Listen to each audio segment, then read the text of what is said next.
गांव के एक छोर पर रामू नाम का एक गरीब लेकिन ईमानदार किसान रहता था। उसकी सबसे बड़ी पूंजी थी उसकी गाय गंगा। गंगा सिर्फ एक गाय नहीं, बल्कि रामू के परिवार का हिस्सा थी। वह अपने दूध से घर का खर्च चलाती थी, बच्चों की पढ़ाई के लिए पैसे जुटाती थी और गांव में उसकी पहचान भी बन गई थी। रामू हर दिन सूरज निकलने से पहले उठता, गंगा को ताजा चारा खिलाता और फिर बड़े प्यार से उसका दूध निकालता।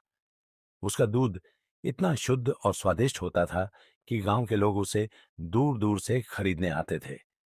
रामू के पड़ोस में श्यामू नाम का एक व्यक्ति रहता था।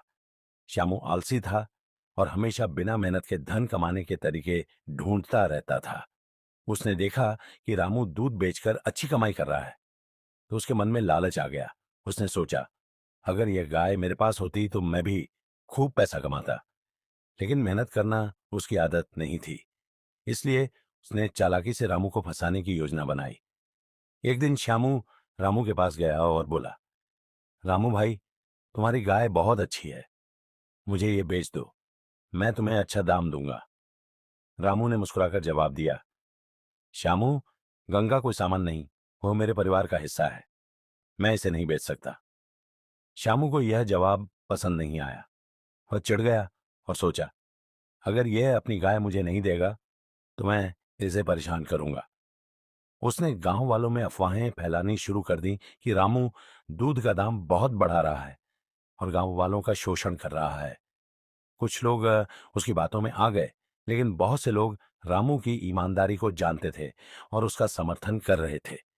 धीरे धीरे श्यामू ने कुछ और लोगों को अपने पक्ष में कर लिया और गांव के मुखिया के पास जाकर कहा, रामू का दूध बहुत महंगा है, हमें इस पर पंचायत बुलानी चाहिए।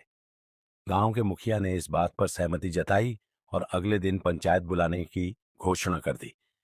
पंचायत की खबर पूरे गांव में फैल गई।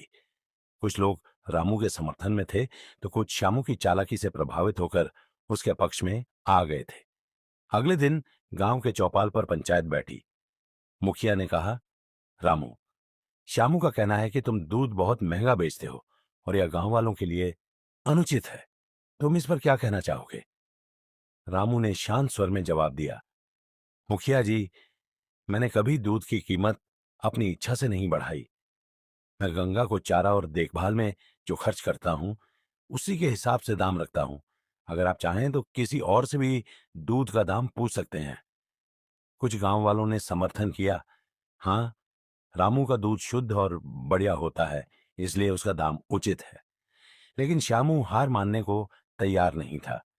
उसने कहा, तो क्या बाकी लोग बेवकूफ हैं जो सस्ता दूध बेच रहे हैं? मुखिया ने सोचा कि इस विवाद का हल निकालना जरूरी है।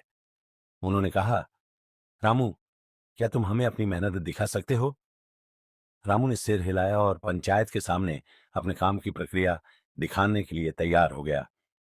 अगली सुबह गांव के सभी लोग रामू के घर पर इकट्ठा हुए। रामू ने सबसे पहले गंगा को साफ किया, उसे ताजा चारा खिलाया और फिर प्यार से सहलाते हुए दूध निकालना शुरू किया। उसने बताया कि अच्छी देखभाल के बिना गाय अच्छा दूध नहीं दे सकती। फिर उसने गांव वालों को समझाया, गंगा को खिलाने के लिए चारा लाना पड़ता है, उसकी देखभाल करनी पड़ती है, उसे बीमारियों से बचाना पड़ता है। दूध कोई मशीन नहीं देती, यह मेहनत से मिलता है। रामू की बातें सुनकर कई गांव वालों को समझ आ गया कि दूध महंगा क्यों होता है, लेकिन श्यामू अभी हार मानने को तैयार नहीं था। उसने कहा, अगर तुम्हारा दूध इतना ही अच्छा है, तो तुम इसे गरीबों को सस्ता क्यों नहीं देते? रामू ने जवाब दिया, श्यामू, मैं जब भी देखता हूं कि कोई गरीब आदमी दूध लेने आता है और उसके पास पूरे पैसे नहीं होते, तो मैं खुद ही उसे सस्ता या कभी कभी मुफ्त में भी दूध दे देता हूं। लेकिन इसका मतलब यह नहीं कि जो लोग सक्षम हैं वे भी दूध सस्ते में मांगे। अब गांव के लोग श्यामू की चालाकी समझ गए। कुछ बुजुर्गों ने कहा, श्यामू, तुम्हें रामू से जलन हो रही थी, इसलिए तुमने यह साजिश रची। मेहनत करने वाले को दोष देना उचित नहीं। श्यामू को अपनी गलती का एहसास हुआ। उसने शर्म से सिर झुका लिया और कहा, मुझे माफ कर दो रामू भाई, मैंने तुम्हारे साथ अन्याय किया। रामू ने मुस्कुराकर कहा, तुम्हारी माफी तभी स्वीकार होगी जब तुम खुद मेहनत करना शुरू करोगे। श्यामू ने कसम खाई कि वह आगे से मेहनत करेगा और गांव में किसी के साथ अन्याय नहीं करेगा। इस घटना के बाद गांव में एक नया संदेश फैल गया। मेहनत करने वालों का हमेशा सम्मान होना चाहिए और मेहनत की कमाई का मूल्य समझना चाहिए। गांव वालों ने रामू का और भी सम्मान करना शुरू कर दिया और धीरे धीरे श्यामू भी मेहनती बनने लगा। गंगा अपनी जगह खड़ी मुस्कुरा रही थी।